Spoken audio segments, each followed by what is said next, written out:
A bonus winter project here. We are going to IMSA in the end of July, early August for Road America.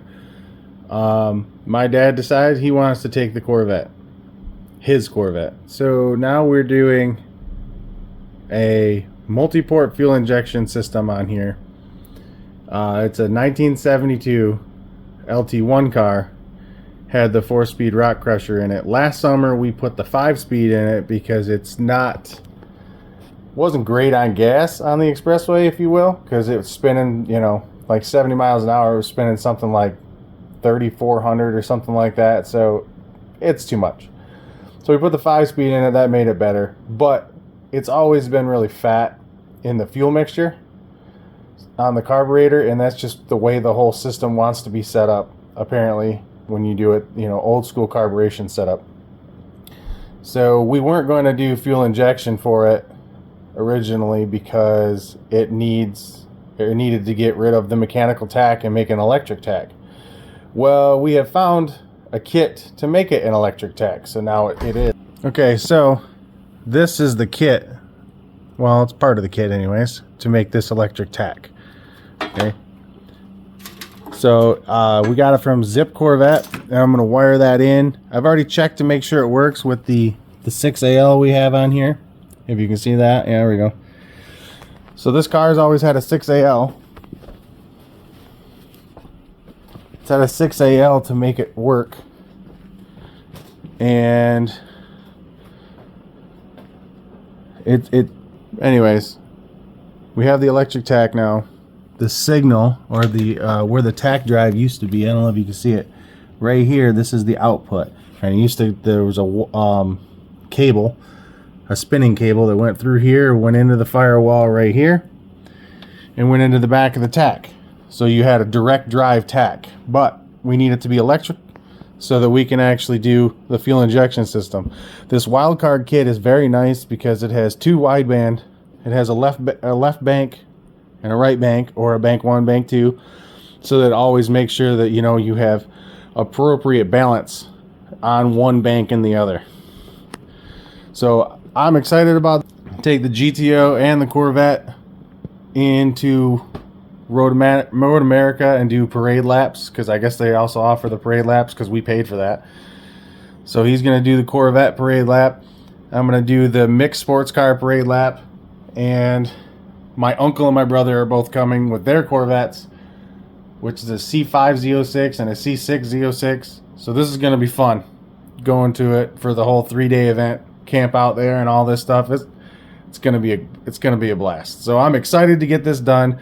Then I got to deal with painting the hood, the new hood that I have for the car, for my car, and the front bumper and the ground effects. Try to get all of this wrapped up before we have to go at the end of July. Seems like it's a long time to do it, but there's not enough time really to do all this. There's a lot going on. So I got to get started on this.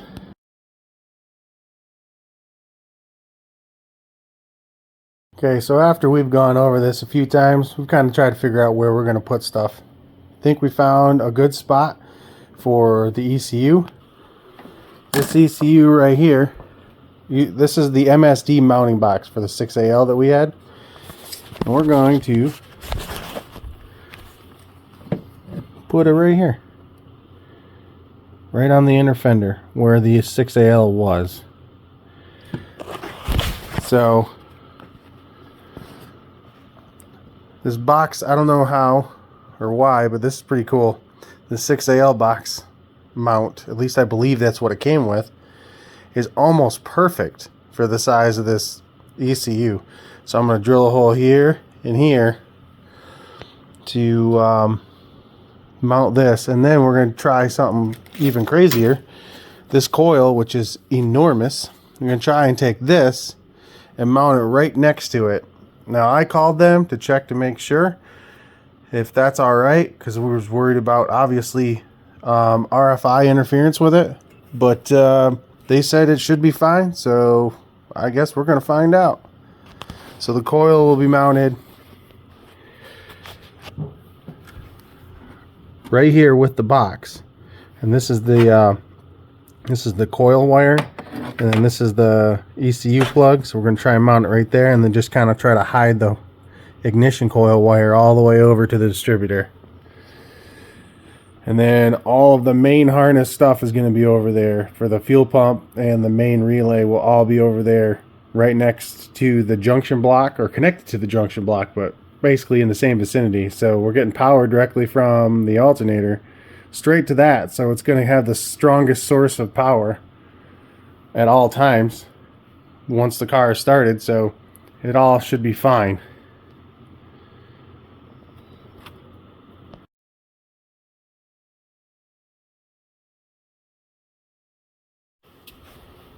Okay, here we are, day 3. Little bit each day kind of thing. The intake manifold is on now. I have the water connected to the heater core.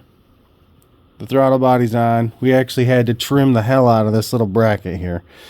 So this stuck up like up to here with another piece on it or whatever, but the throttle body, or the carburetor lid, actually goes around this and goes down to put the filter real low. So had to trim that to make that fit.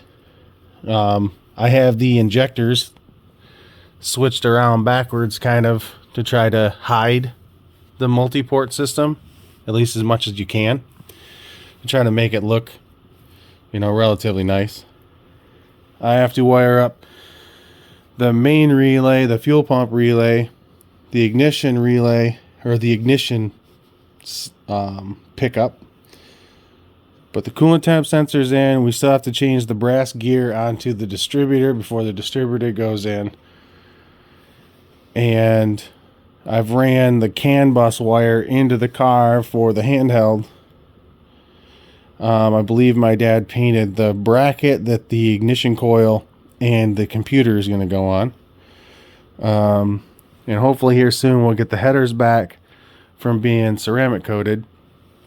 And then I got to deal with everything underneath the car, putting the fuel in, or putting the wide bands in, 1 and 2, and tapping the fuel tank for the feed. Okay, so this was the MSD plate right here, and this is the one. We ended up just making another one. Is really what it comes down to. You can see this was quite a bit actually bigger, but the ECU can sit here. The ignition coil is going to sit there, and it's all painted up now. So, going to mount that up here in a second. Then I got to go back to working on wiring. Okay, so at this point I got the computer and the coil mounted.